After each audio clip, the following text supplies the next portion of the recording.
Hello, everybody, and welcome back to Big Talk Pigskin. I'm your host, Bowden, and I'm joined with my great co-host, Korbin. Korbin, how's everything going? Doing good, man. What's up? Good to be back. Hey, good to be back. Ready to talk about these games. Where today we'll be recapping the Sports Bowl, the Rate Bowl, the Pinstripe Bowl, and then we're gonna go ahead and talk about those upcoming playoff matches coming up this week, which is the Cotton Bowl, the Orange Bowl, and the Rose Bowl, Big Ten wise. So just first off on our list today, let's get going with that Central Michigan Northwestern game that played Friday. I know we had already kind of revealed the score to you guys in that last game or in that last episode. Northwestern won 34-7, just a kind of dominating, controlled win. Yeah, no, I was gonna say I'd say so. Again, we this game really was sort of a snooze fest. First quarter. Again, this was a game I think me and you got a chance to watch together. At work, yeah. Yeah. But again, first quarter was really a snooze fest until Northwestern kind of found its footing there in the second quarter, and then took off and never really looked back. Central Michigan never really stood a chance after that. But yeah, a lot of turnovers this game. Again, Central Michigan kind of shooting themselves in the foot. So what looked to be a little more competitive ended up being sort of a landslide victory for Northwestern. So. Yeah, and I thought this game, I thought Northwestern had a pretty good footing going into this game, but I didn't expect it to be this big of a landslide. Just want to give a quick shout out to Central Michigan quarterback Joe Labus, former Iowa Hawkeye, threw a touchdown pass. If I recall, 6 minutes left in the game, but he didn't really play for us. If I recall correctly, you said that Northwestern was basically a MAC school. So I did really giving them their praise there. I did. Competitive wise in the Big Ten, it's glorified MAC school. Money wise, no, but I go on the record for the second time saying that I strongly disagree with that statement. But onward, just in general, competitive nature wise. But yeah, I mean, Preston Stone looked really good in this game. Good quarterback, 19 for 31, 226 yards, 3 touchdowns. That's all you can really ask of your guys. Right. And Griffin Wild, Northwestern receiver, 10 receptions on 15 targets. He had 97 receptions or 97 yards, receiving yards. Sorry. So averaging, 9.7 yards a catch. Really good. And then 2 touchdowns on top of that. So right. You love to see that. Maybe, I don't know exactly. Let's see what year. I don't know what year he is. Maybe this helps him in the draft. I have no idea. I've never heard his name before this week, in all honesty. But I don't watch a whole lot of Northwestern football. No, that's true. That's valid. That's a valid reasoning. Again, because this is a team that hasn't shown us a whole lot this year, right? Yeah. It doesn't help the conference that they're in. And I know that you sort of mentioned that and pay homage to that, but like what you said, a very demanding win by them. So good way to cap off their season and sort of roll into this offseason, which hopefully won't be too tumultuous for them. Yeah, definitely. Next up, head over to that New Mexico-Minnesota game. This was a close game. Yeah. And I think we kind of both said we could see this being a little bit closer than most of these. Yeah, I gave New Mexico the nod, so was wrong there. But yeah, no, that New Mexico team was a solid squad this year. I mean, they took the game to overtime. Right. It's just Minnesota. They found a way. They had that 12-yard completion for a touchdown right after New Mexico had kicked a field goal, because they started with possession. Had Minnesota started with possession, maybe this game goes a little differently. Possession in overtime, that is. Yeah. Maybe it goes differently. Not exactly sure, but 20-17 victory over New Mexico. It's not what you want to see at a Big Ten school over a school like this, like of this stature. But this was a good squad in the Mountain West. I was going to say, we talked about this, I think, when we previewed this game. This New Mexico team is kind of firing on all cylinders, so to speak. I mean, really turning around the program. If I'm not mistaken, it's 10-win season for them this year. 9 win. Okay, so 9. They just missed out on their conference championship game because they lost to Boise State. Right, that is right. And then the conference championship game was Boise versus UNLV. UNLV, that's right. But yeah, no, a really good year for him, turning things around over there, and so it'll be interesting to see. For Minnesota, just to sort of bounce back to the game, two touchdowns from their receiver, Jalen Smith. So sort of commanding, like what you said. I know you mentioned the Right. there at the end, but yeah, that find a way to get it done. But I don't think this is a team like what you said. When you look at it on paper, it's Minnesota versus New Mexico. This should be a clobbering. But when you look at it at the value that you can, you know what I mean? Minnesota, a team that's again kind of stumbling, not a great year in the Big Ten, and New Mexico, like what we said, they're on sort of a surge for their program. So yeah, and when I look at this game, compare it with the Sports Bowl with Central Michigan Northwestern, I think these scores should be flipped. Like it should have been 20-17 Northwestern and 34-7 Minnesota. Right. That's kind of what you would expect normally. Obviously, again, we were pretty high on New Mexico, and they showed why in this game. Just Minnesota found a way to get it done, and great for the Big Ten. I mean, we're still sitting here. The Big Ten has not lost a bowl game yet. We're still undefeated. Yeah. So we love to see it. Love to see it. I'm not a huge PJ Fleck fan. Everybody knows, but I don't like the guy. It is what it is. But hey, they came out swinging, and they found a way to get it done at the end of the day. So moving on, your alma mater, Penn State, found a way to take down Clemson 10-22. I mean, this game was an absolute snooze fest up until the fourth quarter. Honestly, I mean it's 6-3 the end of the first half. 6-3 start of the fourth quarter. I mean, not good. Not a good game. Disappointment bowl, man. Which it lived up to the name that you sort of bestowed on it. Like you said, the disappointing bowl was all that disappointing. Low scoring. Clemson seems like they're on a spiral to not a good spot. Like after the end of this, like, and as a Penn State, like what you said, a Penn State alumni, I don't have a whole lot invested in Penn State, but after this game, you don't feel great, like you're not walking away from this like, way to capitalize off the end of their season. I don't know. Maybe their backup quarterback is sort of showing that he's kind of finding his stride. Funny enough, he's a guy from Columbus. Yeah, he's a guy from Columbus, so local here to us. Ethan Grunkemeyer. I don't know though. There's not a whole lot to take away from this game.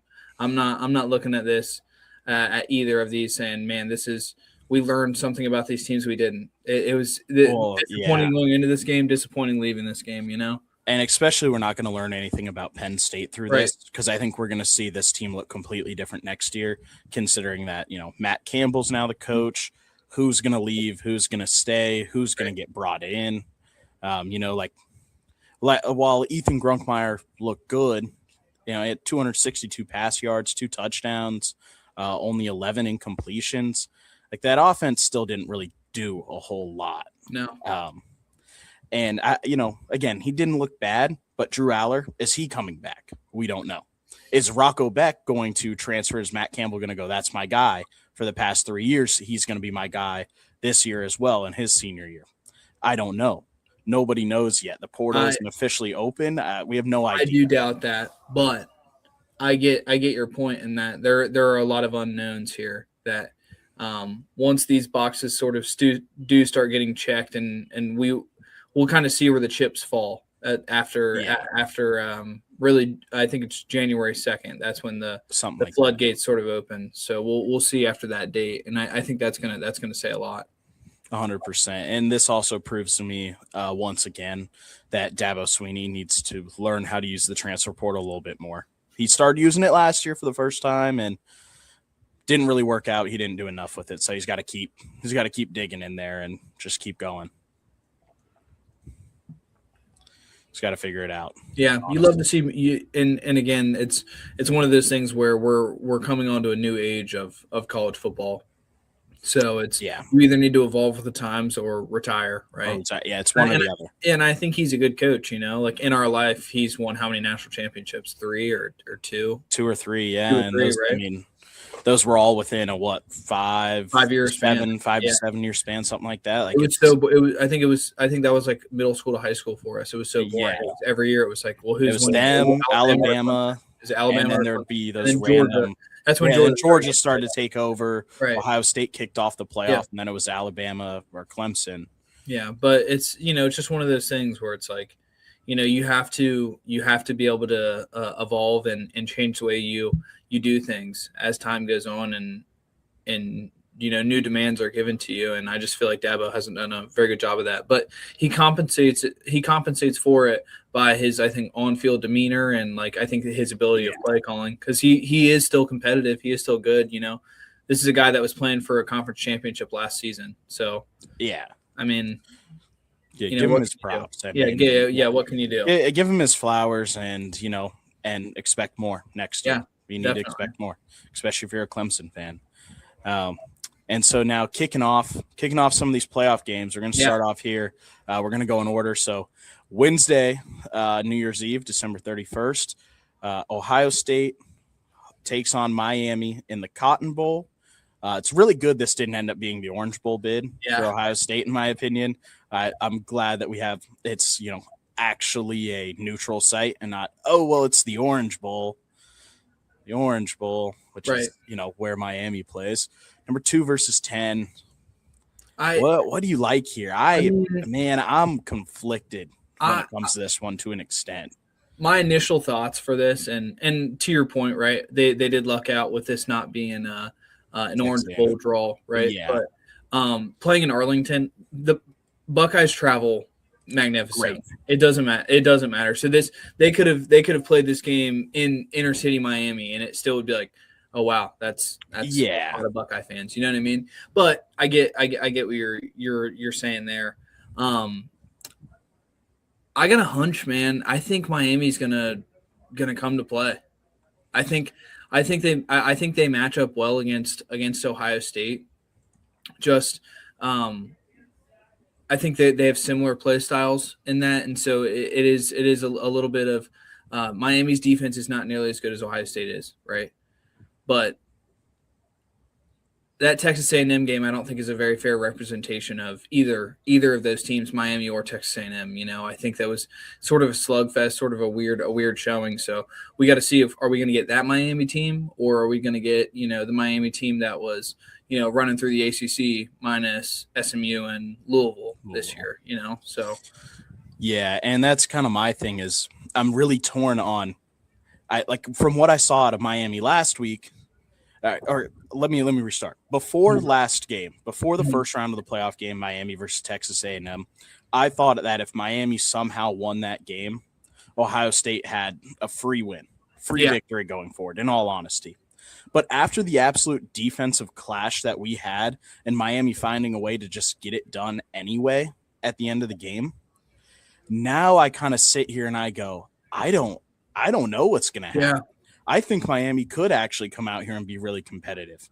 Their defense proved to be pretty good, a lot better than I thought they were after beating Texas A&M. So the offense, again, was playing a really good defense with Texas A&M, not as good as a defense as Ohio State squad.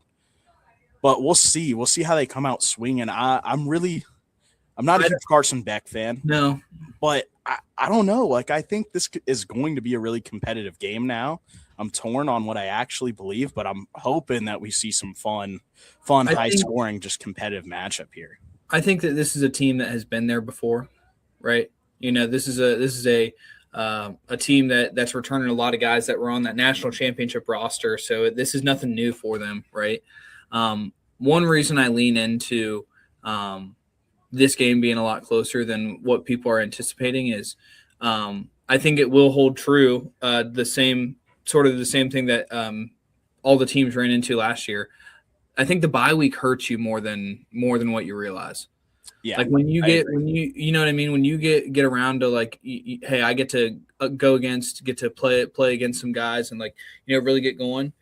I do think it kind of eases tensions in the room, right? It's like, okay, well, we're still playing football. This is stuff we're still doing. So I feel like Oregon, even though they, bludgeon JMU, right. I think that they're in a better spot than what I feel like Texas A&M, because inevitably you have to get some jitters out, right? Well, and that's my thing is I go, Ohio State's been sitting since the Big Ten championship Exactly. game. Miami, a week and a half of not playing an actual game, but they played a game, they played a really tough team, found a way to win, and now they went, all right, we go forward, we keep practicing, There's a confidence. Yeah, we still have, like you get a rest, and you also got to play. Instead, Ohio State has been sitting there sulking since they lost to Indiana. Now, I think Ohio State has the biggest chip on their shoulder out of any team in the playoffs left. I think they have the biggest chip on their shoulder, and that's what's going to drive them to not lose this game. We're here in Columbus, and again, I'm loyal to my Maize and Blue. I'm a Michigan fan, so I'm going on the record and saying that. So maybe I'm going to sound just like an Ohio State hater here. It was such a common, like, almost cliche that I heard last year was like, we needed to lose to Michigan because it lit a fire under. Lit a fire under us. That was said a lot. Yeah, and it's like, okay, cool. It's like cool, but Indiana kicked you in your teeth in the Big Ten championship in a game that really means nothing, right? They both still. It means nothing, and so it's different than losing to your rival, right? And I think they're on a collision course. I don't think Ohio State has a very good chance of repeating, in my opinion, like repeating as national champion. I really like Oregon. I really like Texas. I really like Texas Tech too. I love Texas Tech. That game is going to be a clash of titans, but Indiana is, I think, the dog to beat. You know what I mean? Obviously, that sounds pretty like, common sense to say they're the number one team. Yeah. But, other than them, like maybe Georgia, just because of the fact that Georgia's been there, and I think that it's a program that, similar to Ohio State, they're not shell shocked by the bright lights. So I don't know. It's going to be interesting to see how this game shakes out. I think Miami is going to come ready though, and so it'll see if they can catch Ohio State on their heels, or if Ohio State's able to sort of shake back and be ready for it, because this game could be a bludgeoning. Like, let's be honest, very well. And that's, for me, I think it all comes down to how the first quarter plays out. Ohio State, as I've said multiple times this year, basically anytime they play, they don't really play the first quarter of games. You go back and look at them, there's a couple games where it's like, oh, they actually scored points in the first quarter. A lot of the time it's very minimal, maybe 3 points, maybe it's 0. That's most games. And that's just a fact. It's always the way they've been. They're a team who comes out, they play a script for the first quarter, see if it works. If it doesn't, then it rarely does. It rarely does. They play, get everything out, and then start firing on all cylinders. If they do that here and Miami takes advantage of it, scores a touchdown or two in that first quarter, this is Miami's game. Right. If Ohio State is actually playing competitively and scoring in the first quarter, I don't see any world where Miami wins. I agree. I agree. I agree with that. Like, I think the way Miami wins this game is Ohio State is rusty in those first two quarters. You get some points early on them, and then you pray to the high heavens in that second half. You know what I mean? You know what I mean? Like, that's basically exactly. You got to get some fumbles, you got to get some picks, whatever it may be for Miami. But I think they've got the star power to compete with Ohio State. I think when people look at this game, like, oh, Miami, it's going to be a walk in the park. And again, it very well could be, but it could. I think with the NIL era and everything that's rolling in, Miami is a very well funded program. Let's not fool that, or let's not let that fool anyone. And Carson Beck, excluding those 2 games this season, has played well. Great. Even last week, defensive, battle, but doing a good job of minimizing giving up the ball, So this game is going to be an interesting one. Definitely an exciting one.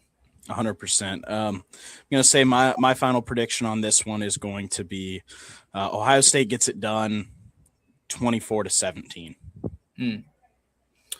I think I'm going to give two.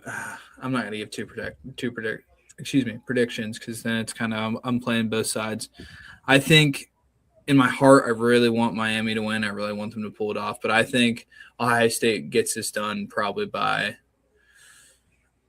I think this is like a 17 to 37. Like, Okay. I think it's going to Yeah. be, yeah.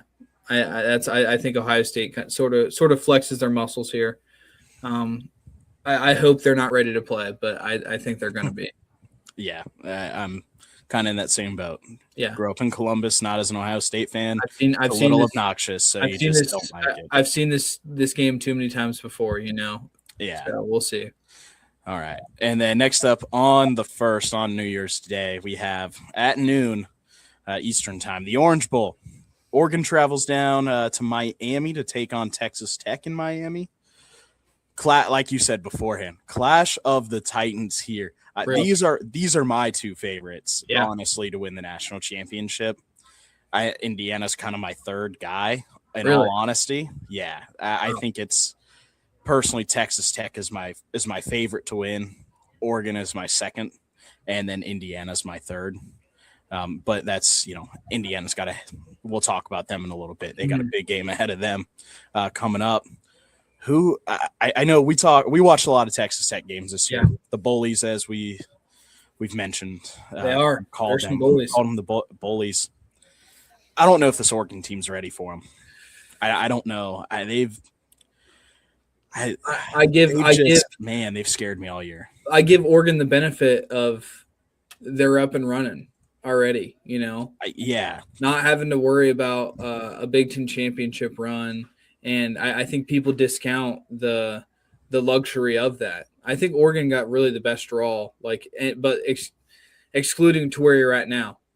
And for everyone else that's not in Eugene, Oregon, or Lubbock, Texas, you're just sitting back there saying, "Cinema, thank you, more." These are the games that we live for, right? And we're saying this right now, and this game will probably end like 10-17 or something, right? Somehow, some way, something horrible. But no, in all honesty, I think this is going to be high flying, explosive plays, two potent offenses versus defenses that have been Texas Tech a lot more solid than Oregon has, but I don't know that I could pick a winner on this right now. Looking at this game, it's again, like what you said, it truly is clash of the Titans. I think if I had to right now, I definitely would give the edge probably to Texas Tech, but that's just because, like I said before, their defense. They've got a potent defense, a smothering, especially Jacob Rodriguez. Yep, linebacker. He is a dog. When I look at this, these are two teams they've each lost one game this season, and that's something I like to look at a little bit when we get into these playoffs. Who do these guys lose to? How did they lose? What was kind of that driving factor here? Oregon has the best loss in the country, them and Ohio State. Yeah. Best loss in the country with losing to Indiana. Now, Oregon lost to Indiana at home by 10 points, right after upsetting – at the time was an upset, beating Penn State in overtime. Yep. And that was really, Oregon had the lead beginning of the fourth quarter. Oregon had the lead. Yeah. Indiana went, scored 10 points to end that game. They kind of just fell apart. And so I don't know.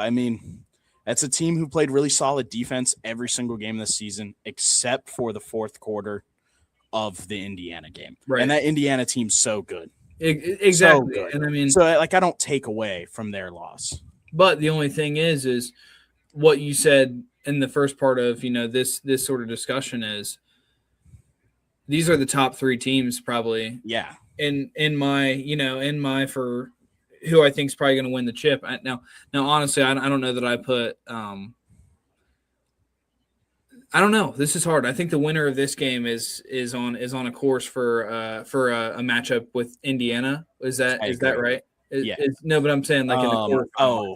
In the quarterfinal, yes. Mm-hmm. Yes, whoever wins would play Indiana or Alabama. So, this sucks because I look at these other matchups like Ole Miss. I know we're going to cover them here in a second, but like the Ole Miss and Georgia, I think Ole Miss is substantially worse than both of these teams, right? and so Yeah. and so and Yeah, so and so that kind of sucks. right. That, And so it's hard where it's like, a team like Georgia, I think Georgia's gonna kind of just sneak through pretty easy here. But to stay on topic of the Oregon and the Texas Tech, I think right now if I had to give someone a nod, I'm gonna say Texas Tech, like I said. So I mean, yeah, and I was going to say, like I was saying about kind of with their losses, Texas Tech lost Arizona State at Arizona State. 22-26, 4-point game. It was a game they kind of played from behind the entire time. Got close to a comeback in the fourth quarter before Arizona State kind of just put the nail in the coffin, scored at the last second to take back the lead and win. But you have your mishaps. right. Texas Tech beat BYU twice this year, and I think BYU is the biggest snub of the playoff. I agree. I think they should have been in over Miami. So they won the Pop-Tart Bowl too. They did win the Pop-Tart Bowl. But yeah, I thought they should have been over Miami. So I sit here and I go, Texas Tech is my favorite to win the national championship. And so I think they win. I think they get this game done probably right around 35 or 38 to like 31. I think this game goes over 70 points. Yeah. Yeah, I do. I do. So I think this is going to be a fun one, or close to it. I think close to 70 points, maybe 65. But yeah, and fun. Definitely. And then over to our last matchup. We're not going to cover Ole Miss Georgia here. Not Big Ten. We can give thoughts about it a little bit if we want. I think Georgia just blows them out. Honestly. I do too. I don't think there's much to say. No, I don't think Ole Miss has really much of a chance. Right. But yeah, over our last one, we got the Rose Bowl, the granddaddy of all bowls, the Rose Bowl. Real. Alabama versus Indiana. We have the exact same colors matching up, just like Alabama, Oklahoma. Now we have Alabama, Indiana. It didn't matter who won that Oklahoma, Alabama. I don't think we're getting the same colors. Not the same. Red and white. I mean, yeah, they're a little off from each other, but it's red and white. Like they're just all wearing the same colors in this little bracket. This part of the bracket. If I'm Indiana, I'm a little scared of this draw here with Alabama. They have started to play their best football towards the end of the year. Obviously, other than the SEC championship game, they didn't play great, and I don't think they should have gotten in because of the ACC champion or SEC championship game. Really don't. I mean, you lost by 21 points in your conference championship game after already losing two other games this season, which was Oklahoma, who they then end up beating, and Florida State to start off the year. I think that was just kind of a fluke. Florida State had a lot of excitement going into this year, and they did lost it. They kind of just lost it. But I mean, the thing is, and I know we've talked about this before, but it's like, how does Alabama get beat by Georgia and not move at all an inch? But BYU loses to the same team they lost to earlier in the season, and they get launched out of the playoffs. I don't know. It's the SEC bias there. Yeah, this is why it is potent for Indiana to just destroy Alabama in this game to show, hey, they shouldn't have been in here. They should have gotten moved out when they got destroyed by Georgia, and we should have had BYU in here instead because at least they're a competitive team. But I mean, so this will be an interesting. It'll be sort of interesting to see how Kurt Cignetti deals with this because I kind of look at it. I kind of look at it as like, hey, this is only his second game in the playoffs, right? And so last year, right? And as I sort of mentioned before, is there's just teams that sort of deal with the pressure of the moment better, right? And Bama is one of those teams. They've been in those winning moments. They've been in those national championship moments. There's a culture built upon that, and I think Kalen DeBoer, he's done a good job of sort of bringing that over too. So, and I was going to say not under Kalen DeBoer though. Yeah. While the program has this rich history, Kalen DeBoer has been to a national championship game with the Washington Huskies. We saw that happen right before Washington hopped over to the Big Ten, and Michigan had won that game. Kalen DeBoer hasn't had that, we're in the playoffs every single year. We make it to the national championship all the time. I've won multiple. It's not Nick Saban who's coaching Alabama in this game. It's not. And that's kind of my thing where I go, is Alabama ready for this game? I don't know. I don't know if Indiana is either, because they've never had this moment in like history of their program ever. Curt Cignetti has never had a game this big in his career. Last year, they got destroyed by Notre Dame. It's a different and better team this year. And they had a huge win over Ohio State. And that win over Ohio State was like the biggest moment in that program's history in the Big Ten championship game. And they found a way to win. They had this great moment. And I think they're going to carry that going forward. I don't know. Okay. They got destroyed. They did not get destroyed last year. Let the record show. It was like 38-7 or something like that, right? It was 27-17.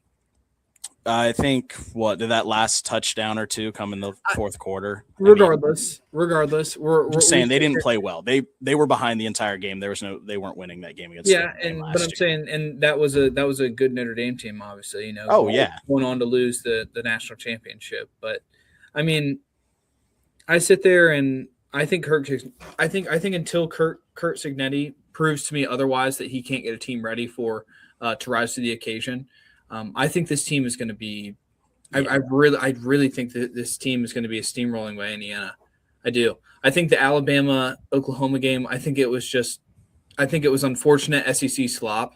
I think the fact that they got pinned against each other again, like what you said, it's so hard to beat a team twice. It is so hard. And again, Bama, they have the advantage of they've been there before. You know what I mean? And like what you're saying, under Kalen DeBoer, maybe not the proven, but the brand itself, it's sort of, there's an expectation. And I think with the expectation, obviously there's high pressure, but I think there's a confidence that comes with it too, where it's like, we've been here. We've done it. We've done it. We've done it already. So that's the only thing I think Indiana really has going up against them. Other than that, I love everything about Indiana head to toe more than yeah, I do. Yeah, I do. So it'll be interesting. I think it's going to be close for a little bit, and then I think Indiana's going to let the floodgates open. That's my prediction. And I think this game ends like 17. Maybe not even that high. Maybe not even that high scoring. Maybe this is a defensive bout here. Maybe it's like a 14-31 or something. Yeah, and you know what? I kind of see it being a little bit similar to that Big Ten championship game score. Not as close or as low scoring, but more of like a Indiana like 24-10 or 21-10, somewhere around there. I think Alabama will find its way to kind of get some points up in that first half. And I think that's mostly where it's going to be. I think it's going to be like a first half that's like 14-10 Alabama. Indiana comes and scores 2 touchdowns in the second half, plays great defense, and holds Alabama the rest of the game. I mean, you're playing against a top 3 O-line in the country. Indiana has a top 3 O-line in the country. They have, the Heisman winner on their team. Their receivers have been really good. Their running backs, everything about this team has been good. The defense is great. So I'm very excited to watch this game. And I'm kind of in that same boat with you. I think this is going to be I think it'll be a little bit closer than some of these other games might. But I think Indiana's got this, and they're going to move on to play either Texas Tech or Oregon. Yeah. In my mind, probably Texas Tech, and we're going to have another red team matchup. Matchup of the red teams. Just keeps happening. Yep. It will continue. It could. Somehow it's going to be Georgia and Ohio State on the other side, and then we're going to have all reds in the semis. Well, yeah. Could be Texas Tech, Indiana, Ohio State, Georgia. Could be all red. Man. Blue bloods coming out red. Red bloods of college football. But it's going to be a great week. We previewed those other games coming up. Tuesday, Wednesday, lots and lots of Big Ten bowl games, and one of those being a playoff game on Wednesday, and then Thursday we got 2 Big Ten playoff games. So definitely tune into those. I hope we had some great insight on those, and we predicted some of these things right here. Come back on Friday. We'll recap all of this, basically everything from this week. We're going to recap. So there's going to be a long episode, and we'll probably just deep dive in on some of those better games. But yeah, thank you guys for tuning in. Again, come back on Friday and join us then. See you guys. Later.